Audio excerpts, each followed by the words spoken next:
The Lallin Top Show is brought to you by Pagar Khata. Download the app now.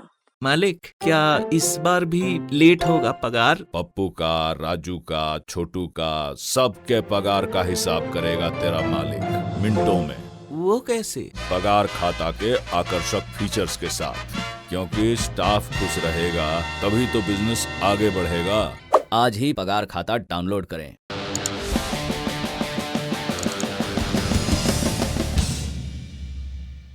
पहली सुर्खी corona संक्रमण से जुड़ी हुई है।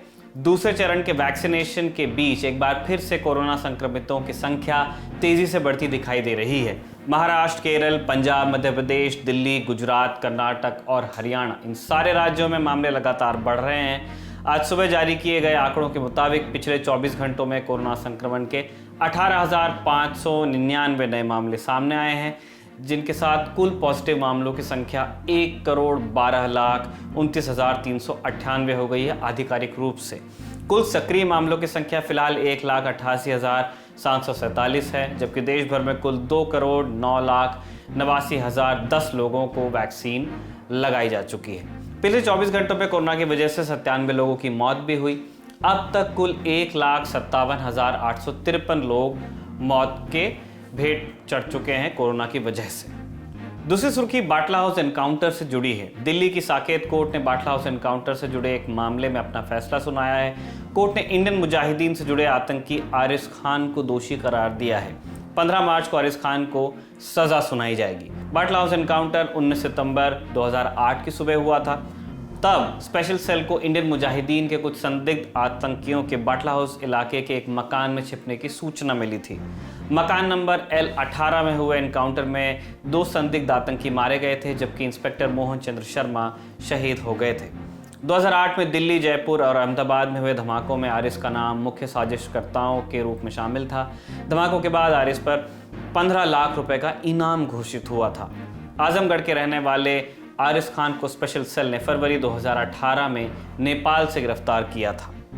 तीसरी सुर्खी सुप्रीम कोर्ट से है। सुप्रीम कोर्ट में मराठा आरक्षण के मुद्दे पर सुनवाई शुरू हो गई है।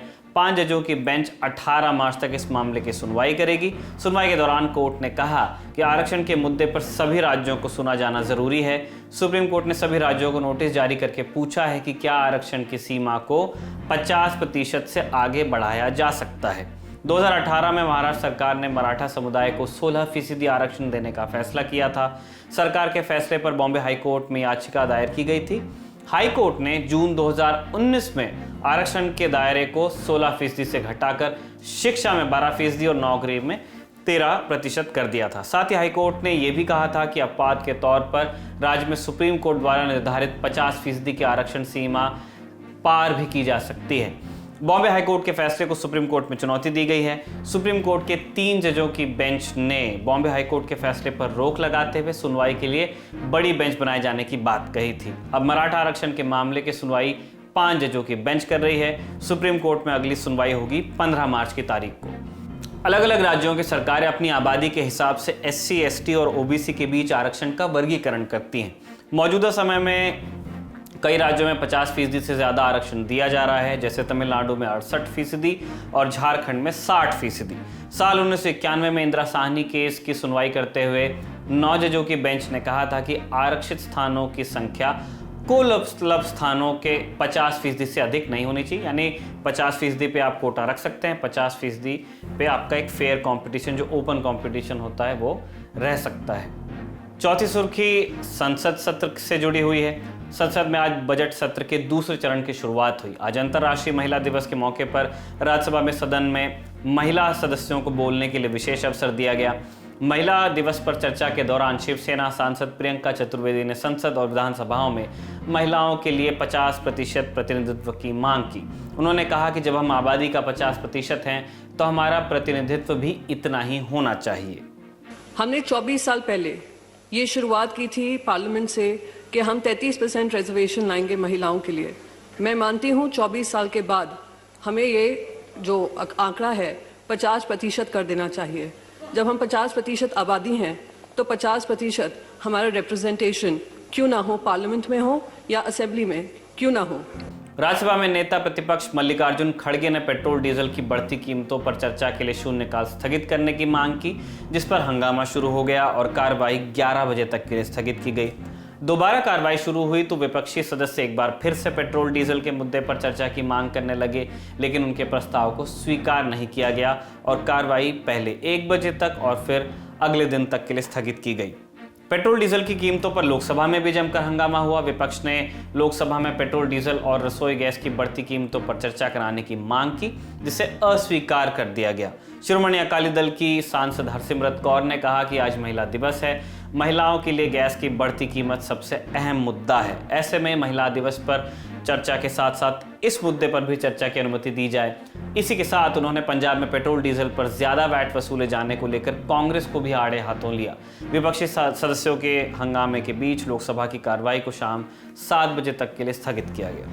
आखिरी सुर्खी बंगाल से है। मुख्यमंत्री ममता बनर्जी ने आज महिला दिवस पर कोलकाता में पैदल मार्च कर बीजेपी शासित राज्यों गुजरात और यूपी में महिलाओं के साथ हो रहे अपराध का मुद्दा उठा दिया और बीजेपी पर हमला बोला। पीएम मोदी पर निशाना साधते हुए उन्होंने कहा कि पहले दिल्ली संभालो, फिर बंगाल की तरफ देखना। बंगाल पर जितना हमला करोगे उतना ही जवाब मिलेगा, ये उनके शब्द थे।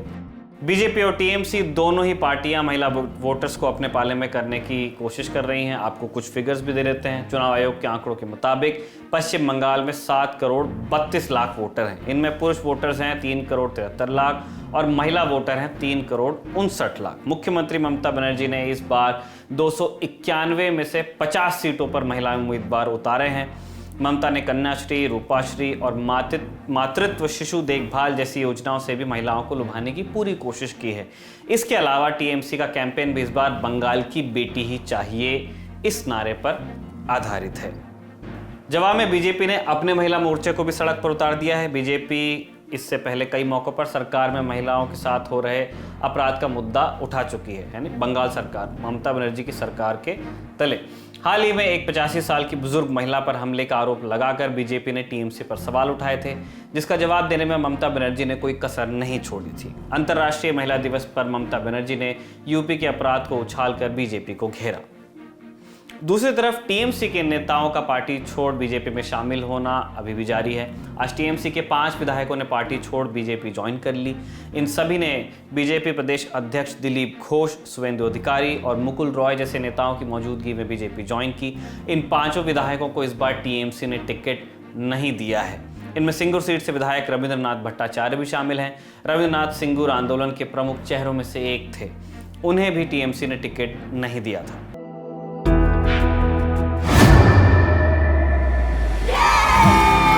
घुटना, कंधा या कमर, चाहे जैसा हो दर्द, डॉक्टर ऑर्थो आपको देता है दर्द से पूरी आजादी, एक भरपूर जिंदगी। ये कोई टेम्परेरी पेन किलर नहीं, आयुर्वेदिक औषधि है।